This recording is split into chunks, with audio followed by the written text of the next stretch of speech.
All right, now we're working on the BMW. Got an interesting situation here. The temperature sensor is super high. Car's off. Car's completely off. And the temperature sensor is super high. When I turn the car on, the temperature sensor goes even higher, pegs all the way out, everything else. So all of the research I have done says it's the temperature sensor that's in the cooling system. So I come to the car, and there's one temperature sensor right here in the front. Super easy to get to. It's that guy right there. But that's not the one. The second one is this one. Again, right in front. Super easy to get to. I actually even unplugged it. But that's not the one. No. The one that I need is you to take the entire intake manifold off. Everything. Look at it all. Here it all is. Here's the entire intake manifold. Take the entire intake manifold off to get to that one little guy there. So that's the brand new one. And there, plugged in. Now, I just showed you that the temperature gauge was pegged. I had that wire disconnected. If that sensor is bad, disconnecting it should bring the gauge all the way back down to 0. All of this work to replace that, and it didn't do squat. So it's got the new sensor in it, and it's still super high. Turn the key on. I just can't win.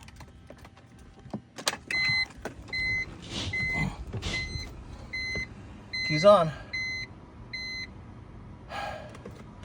And of course, it's still up there. So it's not a sensor. So which means I gotta put the entire car back together again and then pull out the whole gauge cluster. So frustrating. I'll have to do some more research. Maybe it's a ground somewhere, I don't know, but it is obviously not that sensor. Now the other two sensors I've unplugged.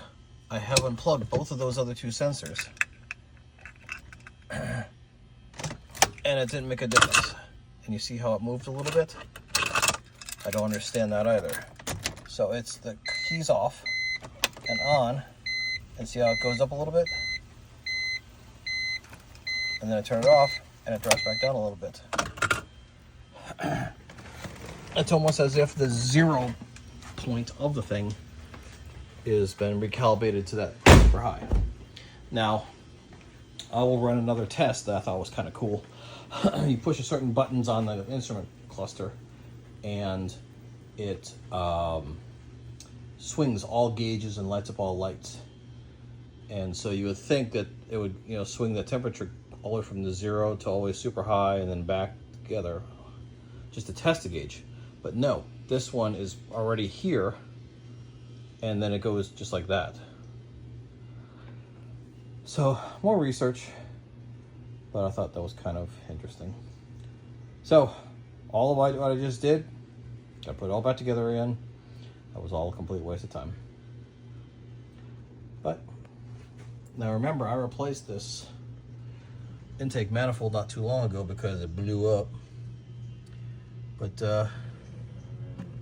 I cleaned all these guys out, all these ports out a while ago. And they're looking really good. So, anyways, that's my situation for this one. The fun never keeps on going. And also, for those of you that were following me on the gold Lexus LS430, knock on wood, It has been running with no check engine lights at all. I should do a final follow-up video on that and explain what happened. Talk to you later. All right, update on the temperature sensor. Back to normal. So what did I do? I tore the entire front of the car apart to replace that sensor underneath the intake manifold. I did all that work, everything, and it did not fix it. I disconnected the battery, let that sit for a while, wipe everything out. That kind of fixed it. So what, I did some research and I found out there was a reset, a whole instrument cluster reset. So what you do is you come in here and you push this button. You push it in and hold it. Now I'm not going to do it because it wipes out my clock. So be advised, if you're going to do this, you know, obviously it's best to have your gauges working, but it will take your time off your instrument dashboard here. So you push that and then you turn the key and you hold it until it says test. Then you push it until it says 19. And then when it says off, push it again till it says 21. And then wait for it to say 21.0. As soon as it says 21.0, push it again, and it will wipe all the gauges and set them all back to factory spec. And so obviously the engine's warm, so it's back up to running temperature. And all the gauges are back to normal. So then I go ahead and I can turn the, remember when I turned the ignition off, last time it stayed super hot. But now it just drops back down to 0 like it's supposed to. So hopefully this helps somebody. So again, push and hold this button here. Turn your key to on. Then once it says test, push it until it says 19. And then wait a second until it says off. And then keep pushing it again. Push, push, push, push, push, push until it says 21. And then wait for it to go from 21 to 21.0. And then push the button again and it will reset all the gauges, including your clock. Hopefully this helps somebody. All right, I said I was not going to show you how to do the test, but I'm going to show you how to do the test because the problem's not fixed. So now it looks like the temperature gauge is working properly, but actually it just sits there the whole time. So I'm going to start it up, and it just does not move. I can let it warm all up and do everything, and nothing happens. So what I'm going to do now is I'm going to turn the car back off. I'm going to put the ignition on, and then I'm going to push this button here and hold it until it says test. Okay, there's test. Now I'm going to keep pushing it until I get to 19.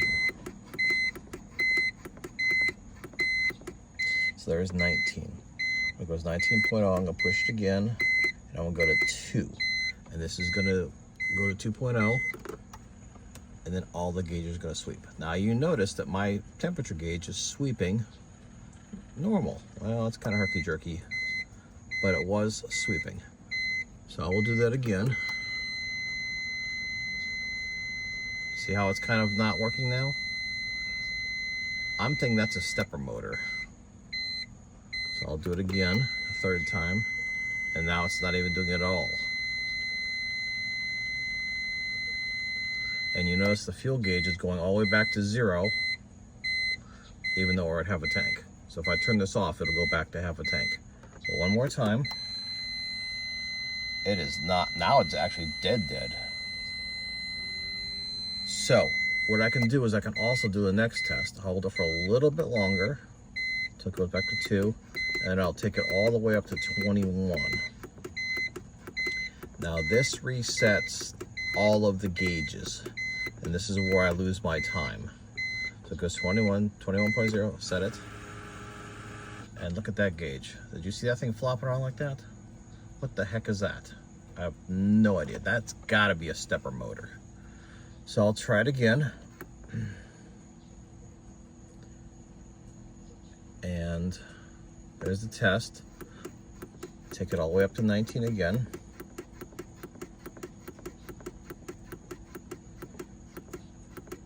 There's 19. But this time I'm going to stop at 7.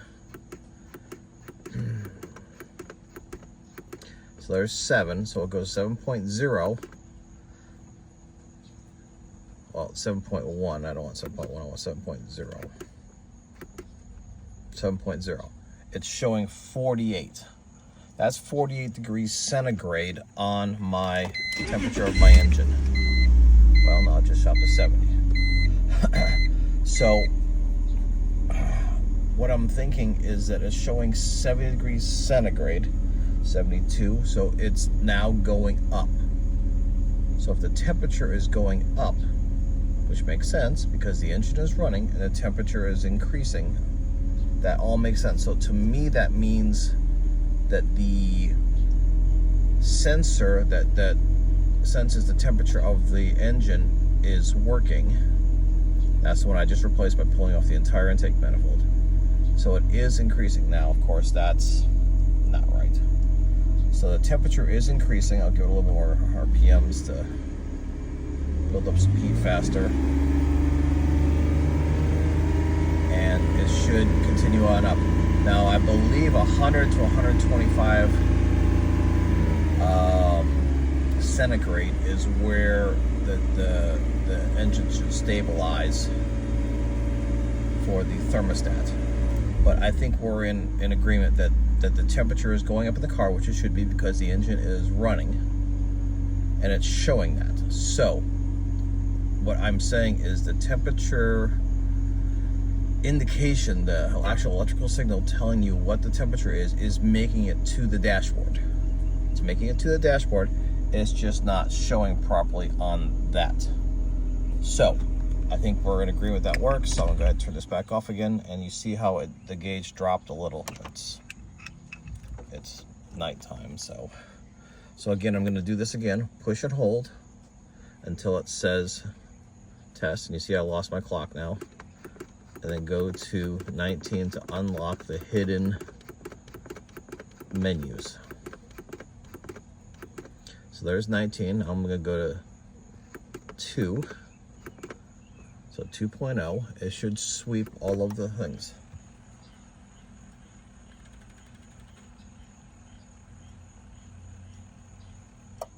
And see, it did not come all the way back.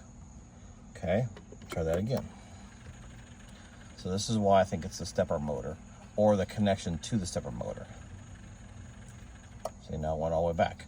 Now, curious, let me turn the ignition on. See, now the temperature gauge is kind of showing about right.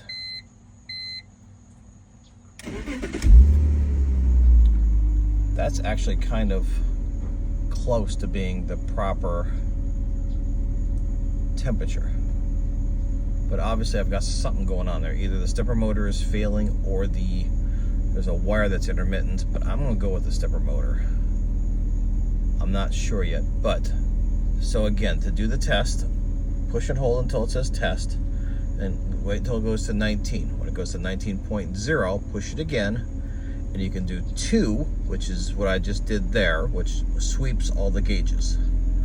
You can go to 7, which is telling you the temperature. So here, let me do that. So there's 7. So it's showing 87 degrees. You know, that's not really kind of rising up too much. You can see it's just shy of that first line. We'll wait a few minutes to see if that anything happens on that. But it's nothing's going on with that. So 7 will take it to the temperature of the engine that's being recorded by the ECM. And then if you take it all the way to 21, it sweeps the gauges and completely resets the gauges. And so that's just not working, but we'll try it. So here we're at 90 degrees now, 90 degrees centigrade, doing test number 7. So now I'm gonna go ahead and take it up to 21 and do the sweep.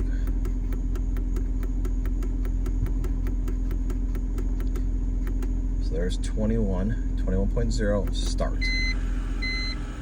Look at how wacky that thing is. That was just all over the place. So again, I'm going to come back here, push and hold until it says test. Okay, then click it until it says 19. So there's 19, wait till it goes 19.0, push enter again, and then go all the way back up to 21 to reset the gauges. So there's 21, wait for it to go to 0, and then push the button and watch the wacky gauge go crazy. I think it's trying to work. I have to think that this is a stepper motor, so I'm gonna have to take the instrument cluster out and figure it out. But anyways, that's how that works. Now, I have replaced the actual plastic switch in here to do the time, but it's been extremely difficult and hard to do. But all you do is you take this and you turn it, and you hold it until you see the clock, and then you can go back. Now, I don't know what time exactly it is, so I'll just say 8:23. That's good enough for me. And then obviously once that goes there, it automatically shows on the radio as well, so that's kind of cool. So this is obviously more involved than I thought it was. It was not the just to reset the sensor. It was not to reset the gauges. It was not to replace the sensor. There's something going on inside. Now this car has been being used by family members quite a bit, and it's also sitting in the hot Florida sun for a long periods of time. So this 23-year-old car, did the stepper motor finally fail? I don't know, but that's held in by 4 solder joints on the PC card on the back of this. So I'll probably just have to order that part, unsolder it, and solder a new one in and see how that works. So we'll see what happens next. All right, we're pulling out the gauges to start working on this. So basically 2 screws up top here. Those are T15 Torxes. And then to pull the wiring out is these crazy things where you push this down, this tab here, right here, down, and then you slide this over, and then this gearing mechanism locks it into place. Obviously a black and white one to go to the black and white plugs. I'm trying to undo it with one hand, and because I can't do it, there it goes. So you see how it, and then it comes down, and then it automatically lifts up for you. So let's go take it onto the workbench and see what we got. All right, pulling it off, and it's only 4 T10 screws. So 1, 2, 3, and then one of these 2 is 4. So this one is not used, this one is not used, and I've already forgotten which one of these 2. It's either this one or this one of the 2. But in any case, here it is.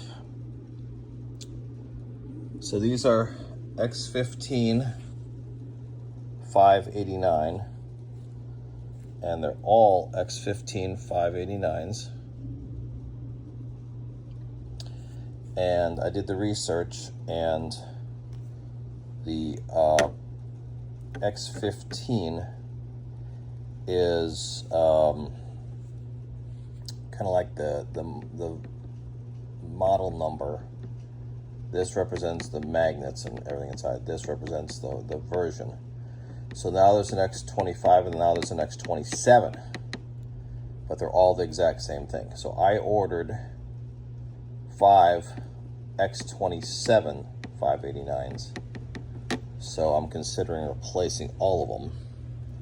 Furthermore, I did some research and found that these capacitors, the 470 microfarads, the 220 microfarads, they are notorious for failing as well. They're all 35 volts, but I stepped them up to 50 volts. So they will be here probably about the same time these guys get here. So what I'm gonna do now is I'm just gonna look at it. So this is backwards, so if you flip it over, this side flipping it over is the temperature side, so flipping it back, this is the temperature sensor, sending unit here. So this is the stepper motor for the temp. So this could be bad, or one of these guys go bad. So what I understand is that one of these guys go bad, since it's so close to here, it takes this out. So I'm taking a real close look to see if I can see any kind of damage or anything that would indicate one of these capacitors going bad. Something. So it's hard to see, but right there, so it looks black.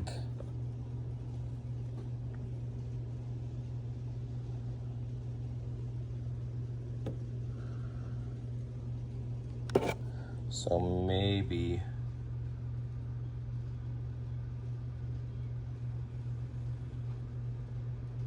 oh no, that trace, both of those traces, they look kind of broken right there, and up there. So I'll have to really get into this tight and figure it all out. But as of right now, what I'm planning on doing is replacing all 5 stepper motors and all 3 capacitors. They say that these are notorious for this car anyway, so if I've got it out, I might as well do it. Now, also, flipping it back over here, when I purchased this car well over a year ago, this LCD screen here, as well as the plastic for the changing of the time and all that, those were bad. So I've already replaced those. So those are already done. And that's through these guys here and here. So what I'm gonna do here, this stuff does not affect this, so I should not need to take this apart. But I will need to take these guys back out. And I'm not in the position right now to start doing any of that. I'm not gonna take this apart until I get the parts. I might get the parts as soon as tomorrow. But I'm just gonna kind of put it back together right now because I just want to get a general idea of what was going on. I don't want to unsolder these guys until it's time. So this is the game plan. Okay, looking at it a little bit more, this was kind of interesting. So when I turn this, if you listen really carefully,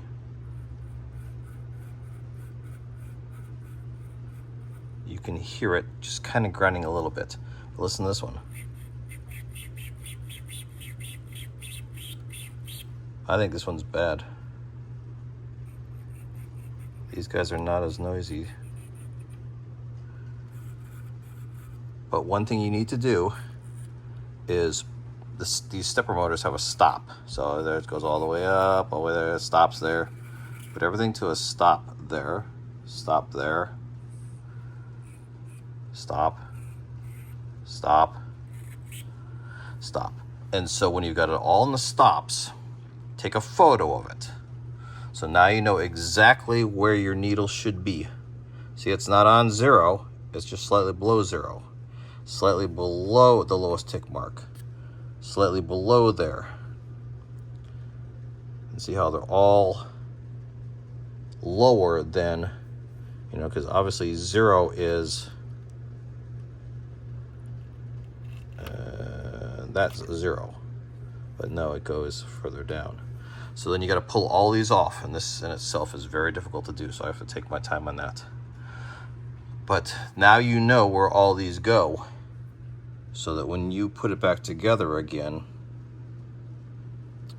you know exactly where everything's supposed to line up. And so let's just say you put the new stepper motor here. You're going to want to put this pin in to some random spot, like right there, I don't know. And then you want to spin this stepper motor all the way to 0. So let's just say it stops there at 0. Then you have to take the pin off, turn it, and then put it back to where you found it, like that. And that will zero everything out properly, so it's exactly the way it's supposed to. So that is my next step. All right, I got it all apart, and I'm looking at this would be the what's facing you side of the panel. And you can definitely see something going on here. So I'll have to clean that up, as well as here too. Oh, and here too.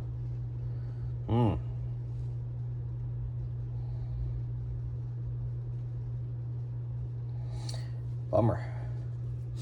And that is right here, which matches the smaller capacitor. The bigger capacitor is here. That's got a little bit. And the third capacitor is up here. And it looks like there's some kind of a residue or something. Maybe not. That one looks like how I would use it. So, yeah. Okay, now it looks like it's capacitors, but maybe not necessarily the stepper motor. But something I wanted to go over. When you pull this off, you have to pull the actual needles off. The first one I broke. See a little piece knocked out of it? All the rest of them, the caps came off. And with this one, I don't know if it's a counterweight. No, it's this one. A counterweight or whatever, it actually came off the back side as well. So I'll have to glue that back on. So when you're doing your pry tool, you have to be real careful. You want to do it this way so you don't catch the needle, but you want to do it this way so you don't catch this. Or this way so you don't catch the... My recommendation is to pop the caps off each one of these first. Just put this pry tool on the very outside and just pop it off, and then from there work on taking off the actual thing. Oh, and I didn't even notice this, the turn signal. Let's see what it looks like through the light. I don't know, a turn signal or something. That's gonna be interesting to try to fix that. Alright, so I got to deal with that as well for this printed board. Probably ultimately what I'm gonna do is next time I go to the junkyard, maybe grab a new gauge cluster. If it's not too expensive. Maybe cannibalize some of those parts. But anyways, I got it all off. Upon further inspection, I think this is the culprit, possibly this one not so much. I wouldn't be surprised if these stepper motors are fine. I haven't decided yet, but I might just leave the motors and not do anything. I don't know. That's something I'll have to address in the future, because I'm not too sure how I want to handle this yet. It's extremely easy to take out of the dashboard, so maybe just take it out and redo them as needed, but at least I'll have the parts this time. So, recap, just be careful with those. When you pull your, before you take the glass off, before you actually take this glass off, you have to take off the pins, the reset pins for the two things there. So then you'll just be left with these guys, and then when you take these guys off, they just pull out. These two printed PC circuit boards, they have, they're just pressed in. So those were halfway easy to get out.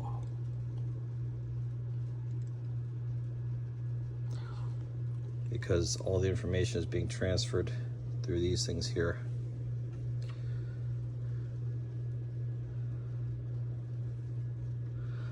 So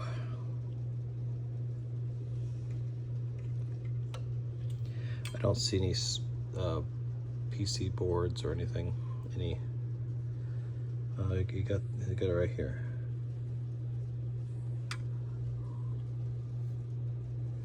I'll have to figure that out. But anyways, they just popped out real easy. So, all right. So now it's just a matter of waiting for the capacitors to show up, and then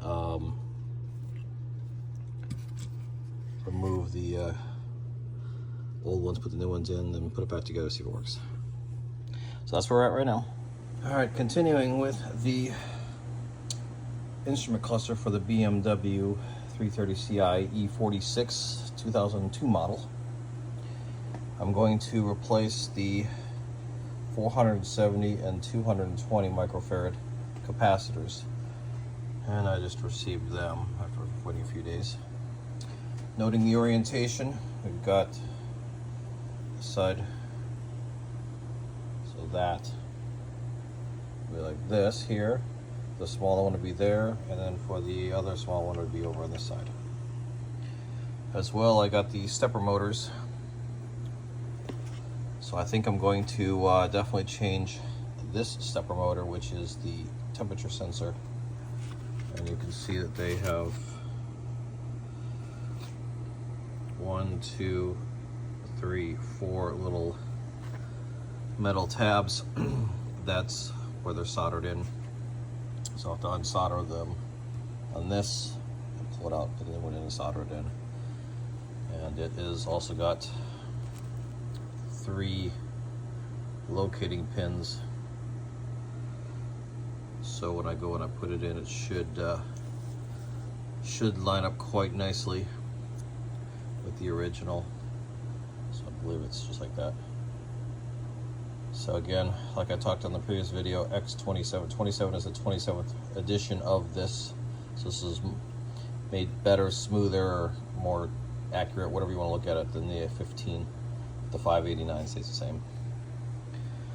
So now I'm going to set up to start unsoldering these pieces. Alright, so now I've got the 3 capacitors changed.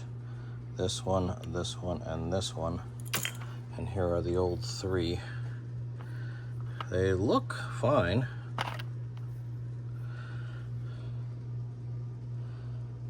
But I'm changing them anyways. Alright, so next I'm going to change this guy. And if this is easy, I'm going to knock out all of them. So stand by. Alright, the stepper motor has been replaced. It was very easy, but I think I'm going to hold off and I'm going to put this back together and see if it works. Because I know that these guys all work. This was the problem with these. So I'm just going to put it back together and see if it works. I don't want to do all this extra work and find out, oh, it's something completely different. So I'm going to put it back together and see what happens. Alright, I just finished everything up, plugged it all in, and ready to test it. Now, as soon as I plugged it in, I heard the gauges moving, so I thought that was a good sign, but can anyone see what the problem is?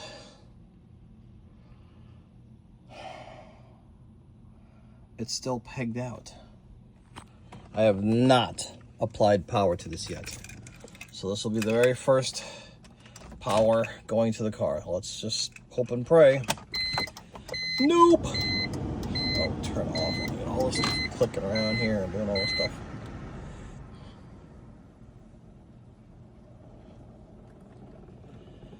Alright. So it's pegged, and that's a brand new thing. So let me do this. Oh great, now that's all screwed up too.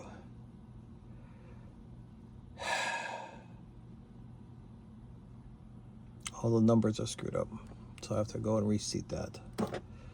So what's we get here?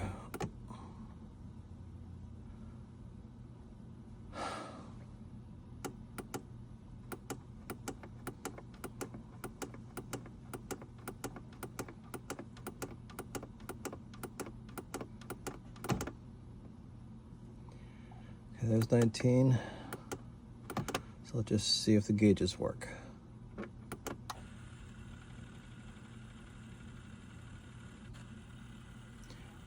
Everything's sweeping. Oh, that one's coming back. Oh, nope, didn't come back. All right, so then let me do...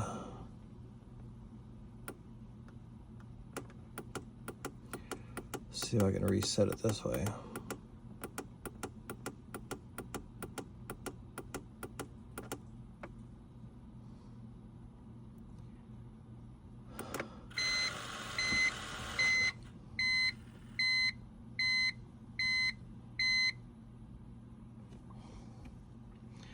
Well, I mean, that's looks kind of right. Let me turn it off here. So it dropped a little bit because the power is off. So that's right.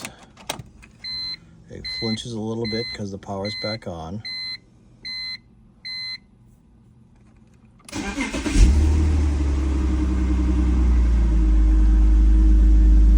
It's completely cold.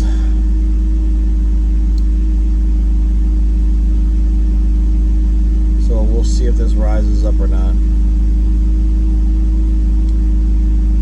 Obviously, I gotta take it back apart anyways to reseat the pixelization of the center screen there. So that's not right. There's a little issue with the backing plate here. You can see a little bit here. The backing plate kind of went a little bit. So actually start kind of looks like it's moving up a little bit. That might actually be a good thing.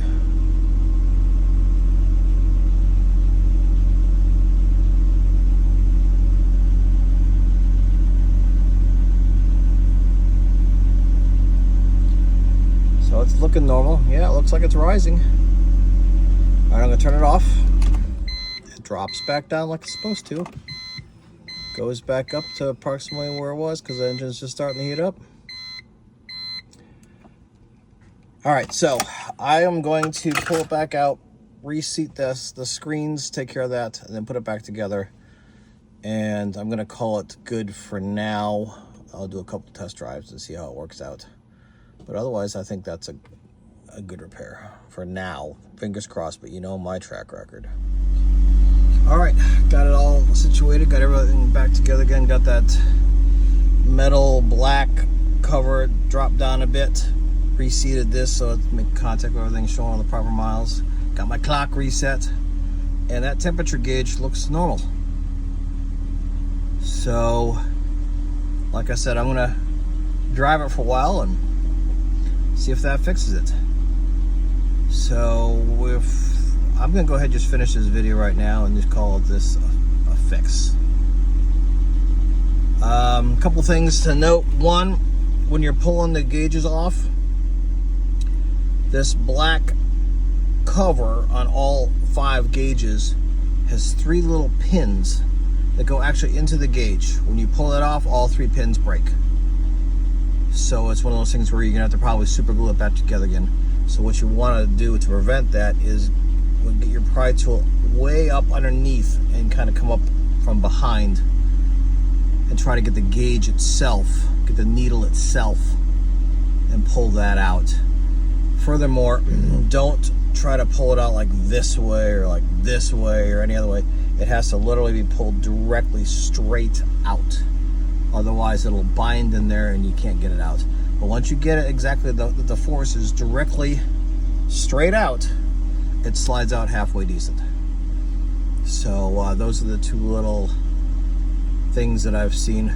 Also, there's a covering I showed you in the previous video that for the turn signals to have this little cover, and those little covers broke on part of the printed circuit board thing on this side, not the back side. It's not actually a circuit board, it's just a covering, or it's got all the printed labels and everything. Those broke off, so I just touched a itty bitty little bit of super glue on there to put those back together. So there's quite a few little small nicks, small little things that I'm not happy with. If you see at the right where the needle comes down, I cracked that a little bit. There's a little V right there that none of the other guys have. So that's going to bother me. So, as well as the printed circuit board and a few other small things. So probably next time at the junkyard, I'll just pick up an entire new instrument cluster and just use them for parts. But as of right now, I mean, you can tell the fuel gauge is working, you can tell the RPM gauge is working, and it looks like the temperature gauge is working. I can only assume the speedometer and the MPG gauges work as well, but that'll be obviously tested during the test drive, which I'll do some other time. All right, hope this helps someone. Take care.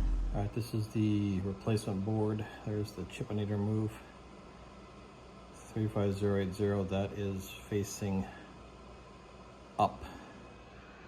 When I look at the old board, where's the chip on this one? It's here somewhere. There it is. 35080, but it's facing down. So I'm going to take this one out facing up and install it in the other board, but I don't know if I should put it facing up or facing down. I'm going to put it facing down the same way that the old chip is in there. Hopefully that works, otherwise I gotta switch it. All right, this is the the replacement board, the newer one, the Bosch one. 350803 and 9319S. Apparently that does not work when you take the old one off of my other one. And it's the, switch it around here.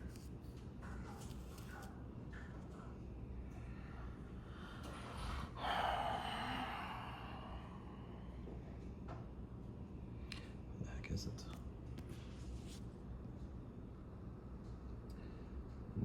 35003 912 something 5 9125S.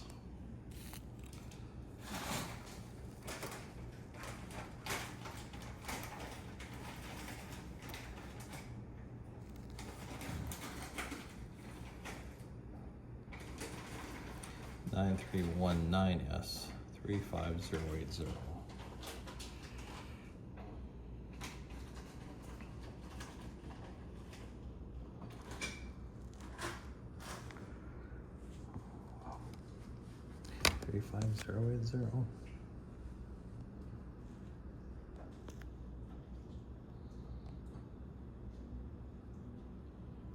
Well, in any case, I've tried to put it in both ways. I was positive I had a really good contact with the solder. And both ways it was showing code. So apparently they're not interchangeable. And looking at the back of the boards, you can see that this one's looks different than this one. I was hoping they'd be the same basic chip holding the information in.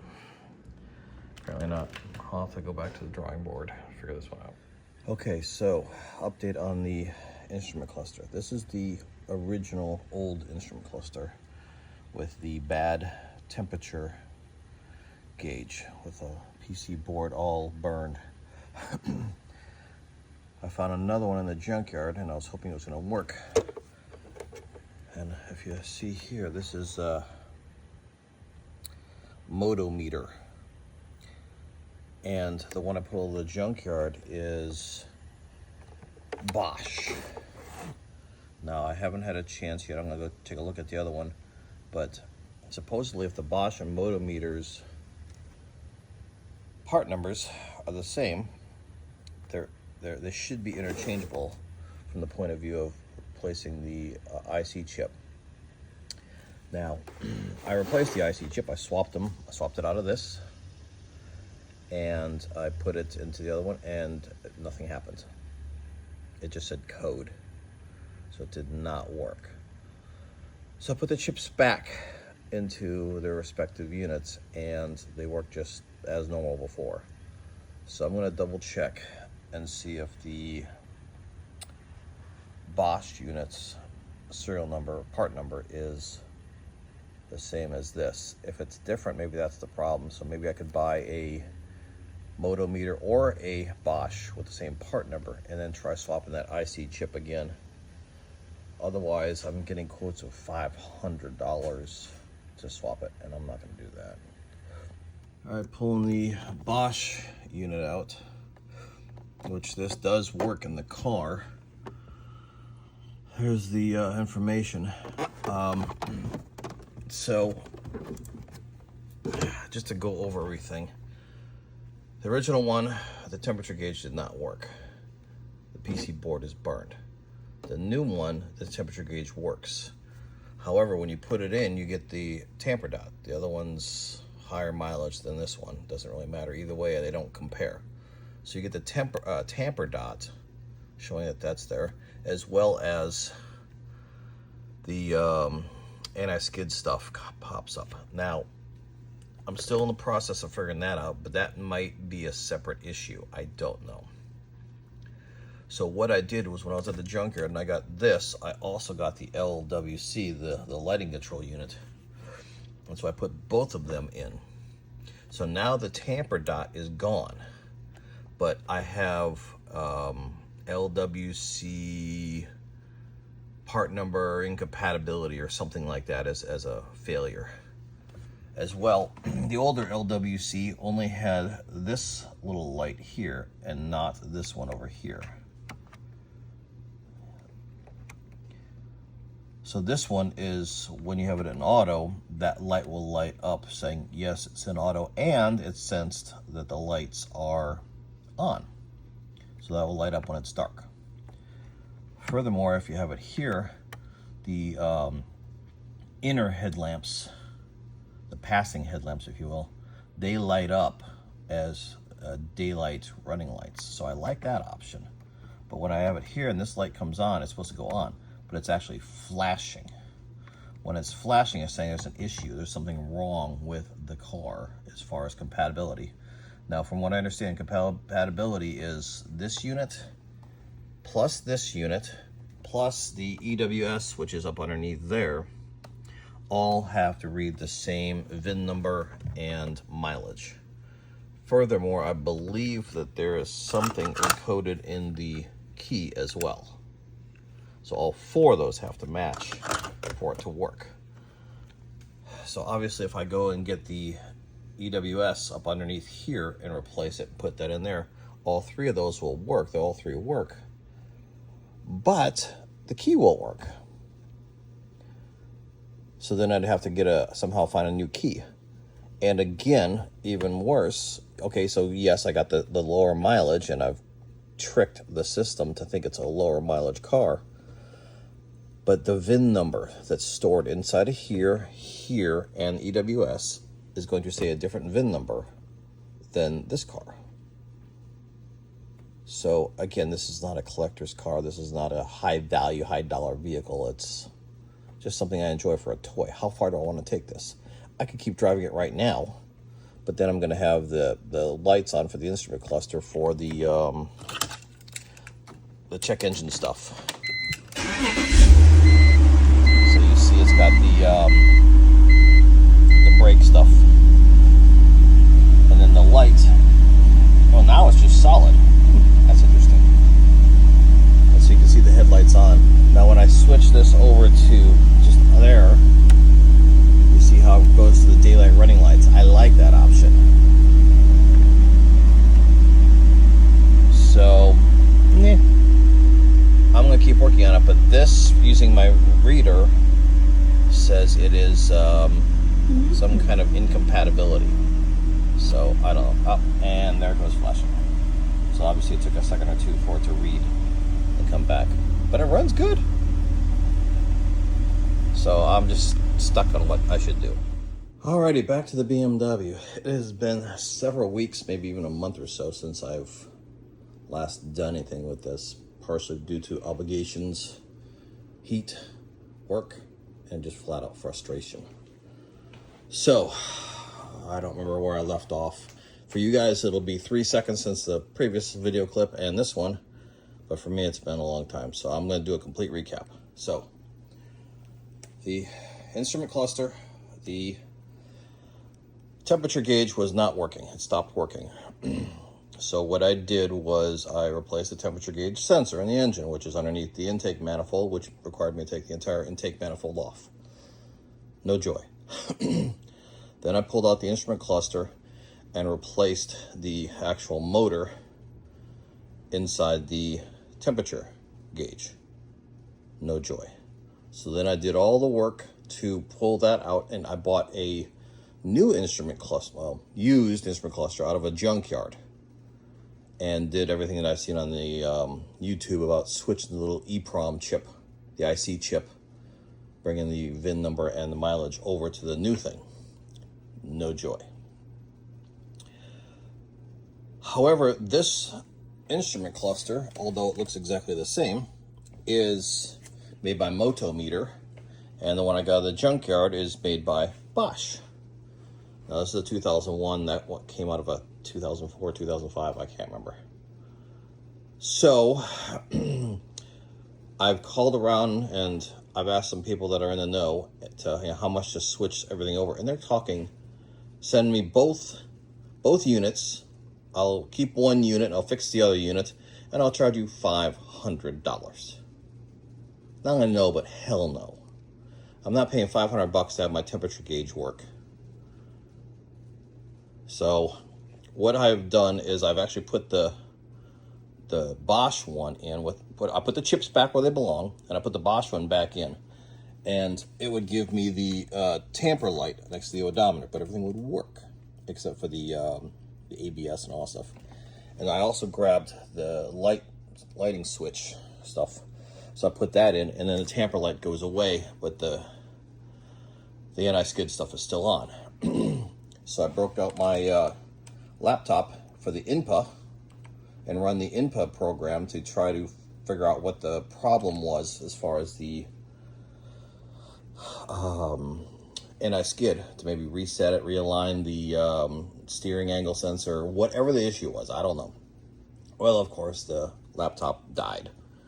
More specifically, it could not read the solid-state hard drive. I don't know. I don't care. And so I checked around for that. To replace the solid-state hard drive, to read everything off of there, to try to get that information back, was going to be $1,500. Again, no. So I ended up buying another laptop for $379 off of eBay with all that stuff on it. So I'm going to have 2 complete laptops. So we'll see how that works.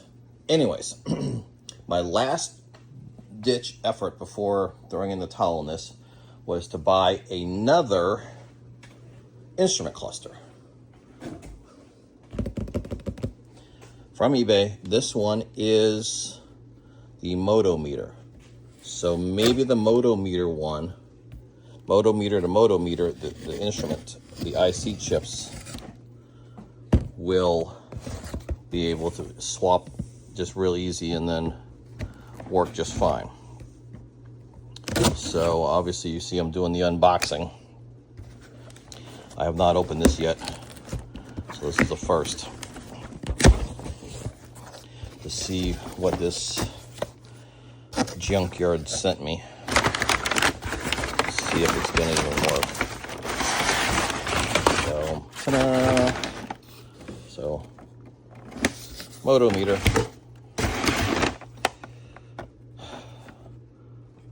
So from the back, it looks fine. From the top,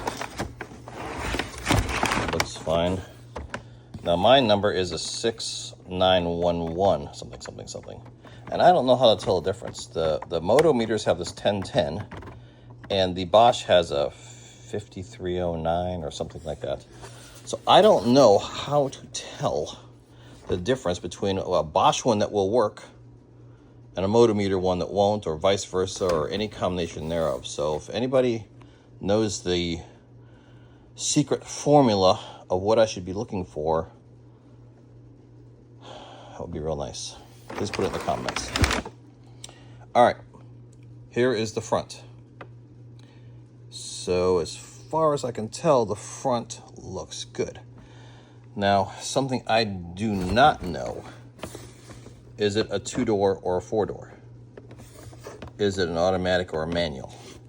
So when I plug this thing in initially, it should light up and tell me if it's this or that or the other thing. So in any case, this is the new one, the new used one. There's the barcode number, and again, there's the actual everything else. So what I'm going to do now is I'm going to pull the old one out and just plug this one in just to see what I've got. Just to see. I'm not going to do any troubleshooting. I'm not going to do anything else. I'm just going to see if this works. Plug it in, start up the car, see if all the gauges work. So stand by for that.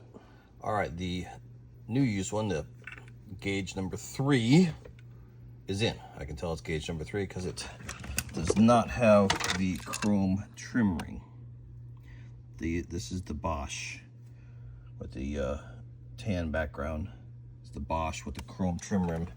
This does not have the chrome trim ring, but when I Frankenstein all these things together to make hopefully one good unit, I'll put the trim ring in. So this is first. I haven't done this yet. So first for everybody here. Power on.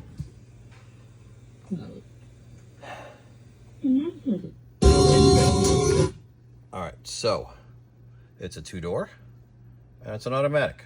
Yay, so I won for that. Check engine light, I guess would be because the engine's off. Fuel gauge is working.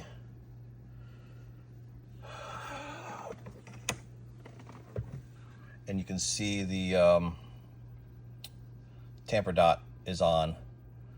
And ironically, the 194, 137, I don't remember exactly what my mileage is on my car, but it's 194 something something. So it's ironic that it's almost exactly the same number. I wonder if that would even work because, well, I don't know. I know if they're within a couple hundred miles of each other with the LWS and then the EWS, the one underneath there.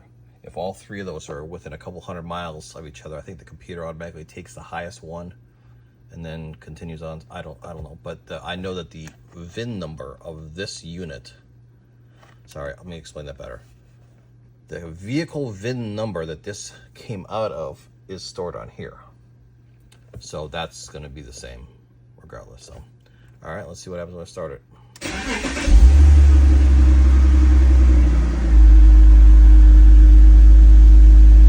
Obviously, the speedometer is not going to work,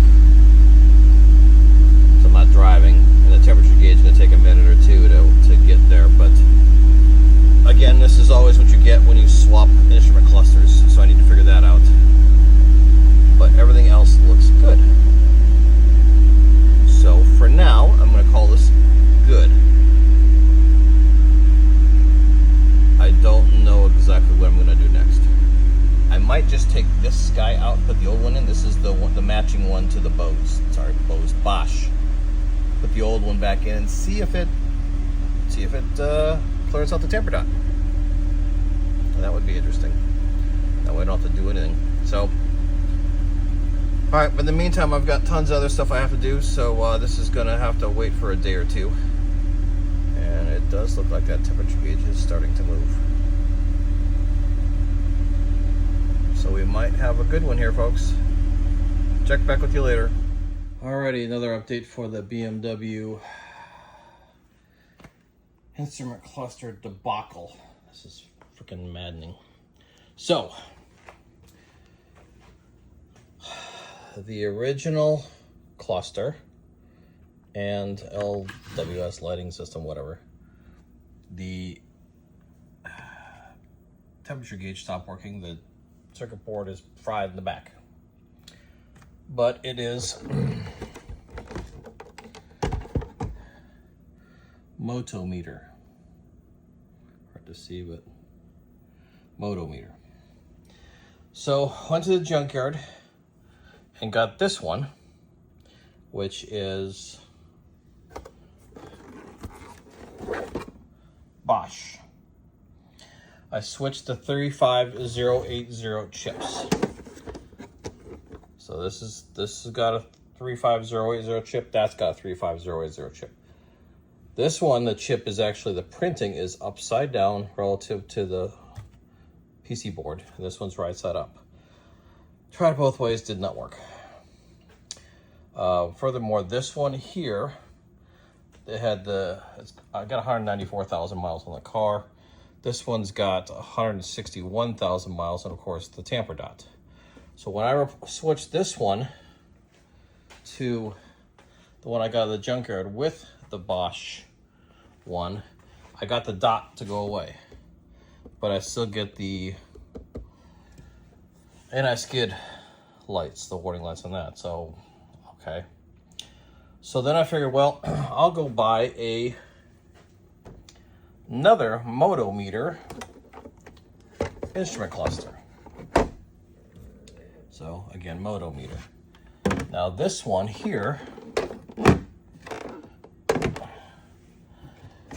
okay, so my original one was 6,911,319. This is 6,901,930. So I think this one's an older version of it. Don't know. I don't understand how to decipher all these things. But this is 263,606,374, 263,606,225. So that would make sense that this one's slightly older because it's got a 225. This has got a 374. Guess what, folks? This one does not have a 35080 chip in it. The board looks twice as good as this one, but this one came from up north, so less heat. But it does not have a 35080 chip, and I'm sorry I did not film trying to swap them. I swapped those chips back and forth. I tried it 4 or 5 times. 3 times I thought was the right way, and made triple sure the solder was exactly right. And then one time I just switched it upside down just to cover all bases, and none of it works. It just says code, code, code, code, code. So,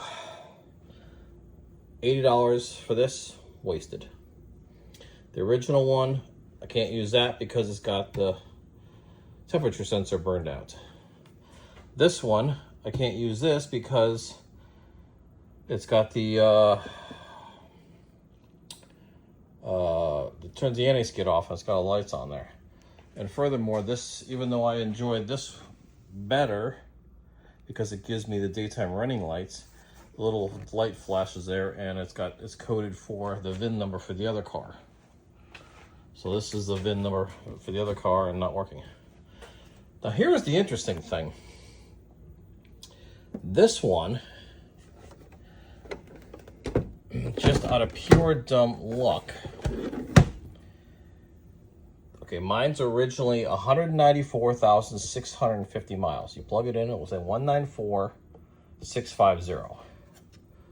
This one says 194,150. It's 500 miles difference between the two. So I'm curious, would this one work in my car? Would it recognize it and saying, oh, that was just off by just a little bit? Or do I need to go, drive it around this way, or I don't know what to do.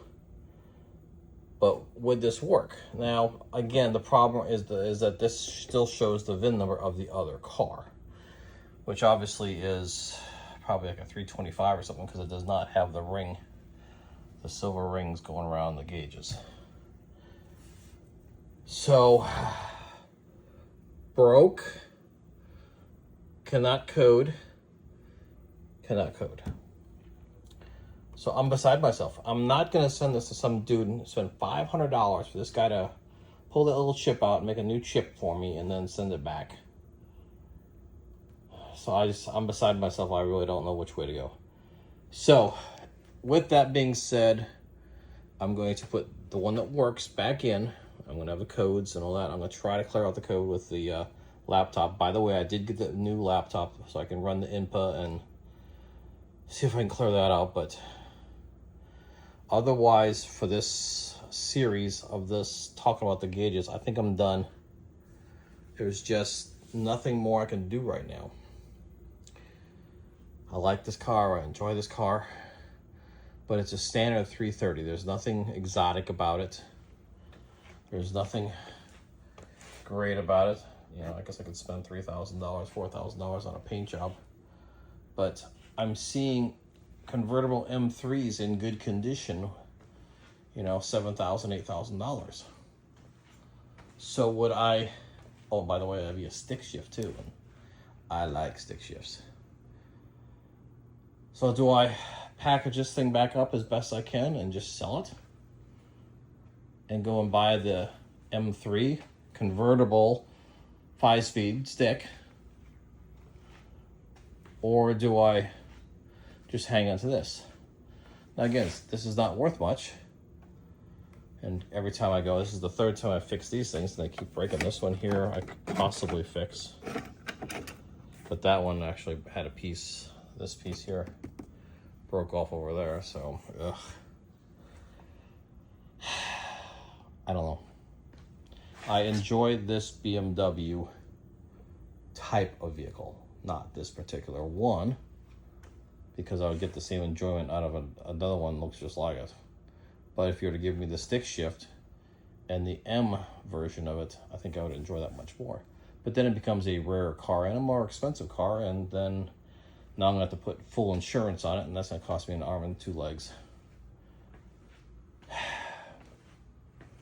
I don't know.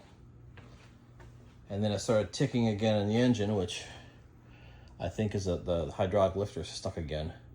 But do I want to really tear this all apart again? I mean, to get the best dollar value out of it by selling it, I have to get rid of that tick. These are the decisions that are based more so on emotion than anything else. And I've got tons of parts for this car, and most of them will work for the 3 Series as well. So I don't know. But in either case, I am going to wrap up this whole instrument cluster thing and just relax on this for a little while and do a whole bunch more research and see what I can find out. So there might be an update for this, there might not, I don't know. But that's my situation right now. Take care, all.